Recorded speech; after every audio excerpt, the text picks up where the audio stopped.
ಕತ್ತಿ ಮೇಲೆ ನಡೆಯೋ ಬದುಕು ತಂದು ಯಾರಯ್ಯ ಇವನ ನೆತ್ತಿ ಮೇಲೆ ಬರೆದ ಬರಹ ಅಳಿಸಿದೋರು ಯಾರಯ್ಯ. ಇದೇ ರೀತಿ ಮುಂದಿನ ದಿನಗಳಲ್ಲಿ ಇನ್ನು ಹೆಚ್ಚೆಚ್ಚಿನ ಒಂದು ಸಾಧನೆಗಳನ್ನು ಗಳಿಸಲಿ ಅಂತ ಹೇಳ್ತಾ, ಅದೇ ರೀತಿ RCB ತಂಡದ ಅಭಿಮಾನಿಗಳು ಕೂಡ ದೇವರು ಒಳ್ಳೆ ಒಂದು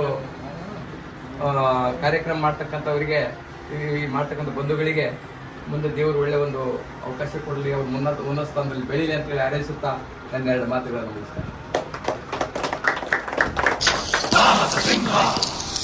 ಸಾಹಸ ಸಿಂಹ